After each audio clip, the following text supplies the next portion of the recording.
We interrupt this program to activate the emergency alert system for an Amber Alert. Be on the lookout for an abducted child from Franklin County, Ohio.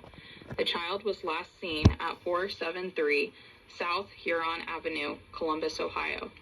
The suspect is believed to be driving a 2004 white Ford Ranger pickup truck with a skull and crossed rifles sticker and a Pittsburgh Steelers sticker in the rear window and Ohio license plate number HRW1901.